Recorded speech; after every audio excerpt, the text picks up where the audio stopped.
Hello friends, नमस्कार। तो कैसे हैं आप? उम्मीद है आप सब बहुत अच्छे होंगे और आपकी पढ़ाई बहुत अच्छे से चल रही होगी। देखिए, ये जो हम चर्चा किए थे अभी विलियन कोलाइड और निलंबन पर। ठीक, विलियन कोलाइड और निलंबन पर जो चर्चा किए थे उसमें हम कहते हैं कि भाई नेक्स्ट लेक्चर में जो होगा कोलाइड का मतलब कोलाइड जो होगा वो पार्ट टू में, मतलब कोलाइड का एग्जांपल हम पार्ट टू में करेंगे उसके। ठीक तो आइए, ये हम कोलाइड का एग्जांपल लिए कि ठोस में ठोस, ठोस में द्रव, ठोस में गैस, इसको क्या कहेंगे और किसका कोलाइड नहीं बनता है, इस बात पर भी हम चर्चा करेंगे जो कि महत्वपूर्ण है। ठीक, देखिए हम लोग क्या देखेंगे, परिक्षिप्त प्रावस्था, परिक्षेपण माध्यम, प्रकार, उदाहरण। ये सब आप लोग पहले पढ़ भी चुके हैं कि भाई परिक्षिप्त प्रावस्था क्या है, परिक्षेपण माध्यम क्या है और कोलाइड क्या है। ठीक, तो चलिए स्टार्ट करते हैं। आपके YouTube channel knowledge with Rishabh पर इन सारी चीजों को देखना, एक एक करके हम सारी चीजों को समझेंगे, उसके एग्जांपल्स को भी समझेंगे, कौन क्या किस प्रकार से सारी चीजों को देखते हैं। पहला बात, परिचित प्रभावस्था क्या है, जो कम होता है। प्रक्षेपण माध्यम जो अधिक होता है। जिनको नहीं पता वो पिछला लेक्चर अटेंड करें। ठीक है, अब उसका प्रकार है, उसका उदाहरण देखिए। ये ज्यादा लंबा वीडियो लेक्चर नहीं होगा, 7 से 8 या 10 मिनट के अंदर ही खत्म हो जाएगा। ठीक, पहला, ठोस का ठोस में, ठीक है, जैसे ठोस और ठोस मिल गए तो उस वो किस प्रकार का कोलाइड विलयन है, ये कोलाइड विलयन का प्रकार है। ये ठोस सॉल है। ठोस साल में आपको परिक्षिप्त प्रवस्था भी ठोस रहेगी और आपका परिक्षेपण माध्यम भी ठोस रहेगा। इसका एग्जांपल क्या है, रंगीन रत्न पत्थर। ठीक है, रंगीन रत्न पत्थर जो मतलब जो अंगूठी अंगूठी में पहनते हैं, देखे होंगे, हरा, नीला, लाल, ठीक है, वो सारी चीजें। और दूधिया कांच, ठीक है, दूधिया कांच और रंगीन पत्थर, ये इसके उदाहरण है। दूसरा है ठोस का द्रव में, देखिए शॉल, मिल्क ऑफ मैग्नीशिया, कीचड़। कीचड़ कैसे बनता है समझिए, कीचड़ से आप समझिए। कीचड़ बनता है आपका पानी और मिट्टी से। जैसे किससे बनता है, पानी और मिट्टी से। पानी क्या है, द्रव है। मिट्टी क्या है, ठोस है। तो देखिए भाई, पानी ज्यादा होगा, पानी ज्यादा, द्रव ज्यादा, ठोस कम। ठीक है, पानी ज्यादा मतलब द्रव ज्यादा और ठोस कम। ठीक है, तो ये किस प्रकार का है, सॉल। इसलिए ठोस को किसमें, परिक्षिप्त प्रवस्था है और परिक्षेपण माध्यम द्रव है। बात समझ में आ गया? इसको कहेंगे सॉल।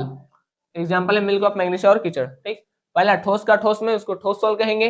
दूसरा ठोस का द्रव में, उसको सॉल कहेंगे। ठीक है, अब तीसरा ठोस का गैस में।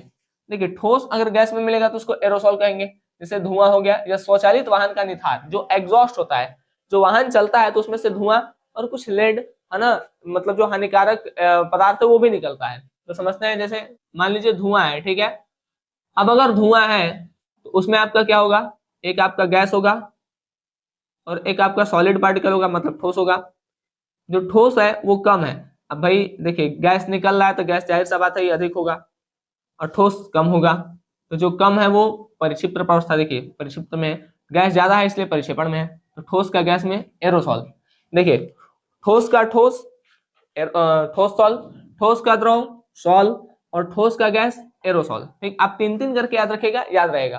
पहला, ठोस का ठोस में तो ठोस सॉल, ठोस का द्रव में तो सॉल और ठोस का गैस में तो एरोसॉल। ठीक है, प्रकार एग्जाम्पल आप याद रखेगा, रंगीन पत्थर, कीचड़ और दूध, सॉरी दूध करे, धुआं। ठीक, ये तीन हो गया। तीन, अब आते हैं अगले तीन पर। द्रव का द्रव में, इसको इमल्सन कहते हैं। जैसे दूध है तो द्रव, दूध है या फेस क्रीम है, ठीक है, तो द्रव का द्रव में क्या कहते हैं, इमल्सन। बोलेगा इमल्सन किस प्रकार का कोलाइड विलयन का उदाहरण है, तो इमल्सन में द्रव मतलब द्रव का द्रव में, ठीक है, इस प्रकार का कोलाइड विलयन है।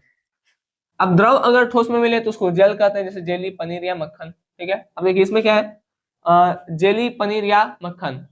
इसको समझते हैं ऐसे, जेली, जेली देखते हैं। जेली कैसा होता है, आप लोग खाए होंगे, तो भाई सॉलिड भी रहता है और गीला भी रहता है। ठीक है, बात समझ में आ गया, सॉलिड भी रहेगा, गीला भी रहेगा।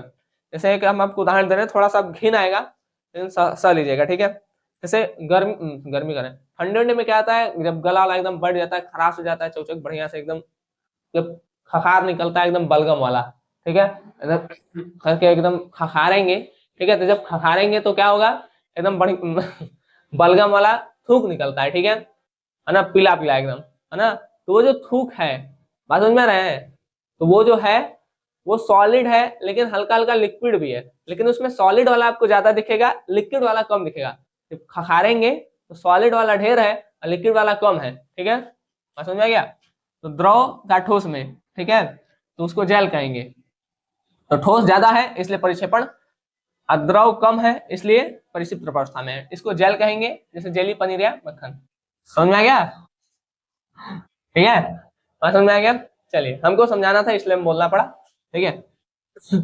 चलिए, ऐसा घिनौना एग्जाम्पल नहीं देते जल्दी, आगे देखिए। तो द्रव का द्रव में इमल्सन, ठीक है, अगर द्रव का हम देखिए, अगर द्रव का हम द्रव में कर रहे हैं तो उसको इमल्सन कहेंगे, लेकिन द्रव मतलब परिक्षिप्त प्रावस्था क्या हो, परिक्षिप्त प्रावस्था द्रव और परिक्षेपण माध्यम ठोस हो तो इसको जेल कहेंगे।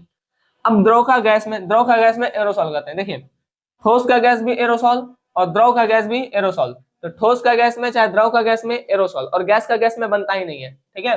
तो तीन क्लियर हो गया, कौन कौन सा, द्रव का द्रव में इमल्सन, द्रव का ठोस में जेल, और द्रव का गैस में एरोसॉल। द्रव का द्रव में इमल्सन, द्रव का ठोस में जेल, और द्रव का गैस में एरोसॉल। ठीक, चलिए शुरू से करिए। ठोस का ठोस, ठोस सॉल, ठोस का द्रव सॉल, और ठोस का गैस एरोसॉल। द्रव का द्रव में इमल्सन, द्रव का ठोस में जेल, ठीक है, और द्रव का गैस में एरोसॉल, ठीक है। कोहरा बादल कुहासा, देखिए द्रव का गैस में जैसे कोहरा बादल है, कुहासा है, ठीक है भाई, ऊपर गैस के पार्टिकल अधिक है और ये जो द्रव वाला है वो कम है, ठीक है, तो वो चीज है यहाँ पर कोहरा बादल कुहासा, आप लोग देखे भी होंगे, ठीक है भाई। बादल क्या है, बादल आपका पानी जा रहा है ऊपर, ठीक है, तो पानी कम है, अब जाके ऊपर गैस बन जा रहा है, ठीक है, तो वो चीज है। अब गैस का गैस में, सॉरी, गैस का गैस में नहीं बनता है, गैस का अगर ठोस में है तो उसको फोम कहेंगे, जैसे रबड़, स्पंज, प्यूमिस। देखिए रबड़ स्पंज समझ में आ रहा होगा आपको, प्यूमिस क्या है, प्यूमिस आप लोग देखे होंगे जब कृष्ण जन्माष्टमी आता है तो एक जो पत्थर रखा जाता है ना, हल्का पत्थर होता है, उसमें छिद्र छिद्र होता है, तो वो होता है प्यूमिस, ठीक है बात। हल्का देखने में बहुत भारी रहता है लेकिन होता हल्का है, ठीक, तो हल्का पत्थर होता है वो चीज प्यूमिस होता है, ठीक। गैस का द्रव में इसको फोम कहते हैं। देखिए द्रव का ठोस में, सॉरी, गैस का ठोस में चाहे गैस का द्रव में, दोनों क्या कहेंगे, फोम। एक एग्जांपल है फोम रबड़, एक है एग्जांपल सेविंग क्रीम, ठीक। तो ये सारी चीजें याद होंगी आपको, बताते चलिए। द्रव का सॉरी, ठोस का ठोस में, ठोस का ठोस में ठोस सॉल, ठोस का द्रव में, ठोस का द्रव में क्या हो जाएगा, सॉल, ठोस का गैस में, ठोस का गैस में क्या हो जाएगा, एरोसॉल। तीन खत्म। अब अगला तीन, द्रव का द्रव में इमल्सन, ठीक, द्रव का द्रव में इमल्सन, द्रव का ठोस में जेल, और द्रव का गैस में एरोसॉल, ठीक, ये तीन खत्म। फिर आगे द्रव का सॉरी, गैस का ठोस में, गैस का ठोस में फोम, और गैस का द्रव में भी फोम, गैस का गैस में कोलाइड विलयन नहीं बनता है, ठीक है। तो चलिए, उम्मीद ये चीजें आपको समझ में आ गई होंगी, इसको ध्यान रखिए, ठीक है, अच्छे से पढ़िए, याद भी हो जाएगा, चार्ट बनाइए। अब हम मिलेंगे आपसे अगले लेक्चर में, ठीक है। अगले लेक्चर में हम क्या बातें करेंगे, अगले लेक्चर में हम बात करेंगे कि भाई जो पृथक्करण की विधियां हैं, हमको कई सारी पृथक्करण की विधियां पढ़नी है, तो उस बात पर हम चर्चा करेंगे।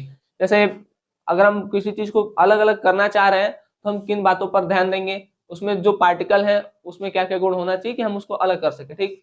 तो आप लोग इसको नोट करिए, मिलते हैं आपसे अगले लेक्चर में, तब तक के लिए धन्यवाद, जय हिंद। आप लोग अच्छे से पढ़ाई करते रहें।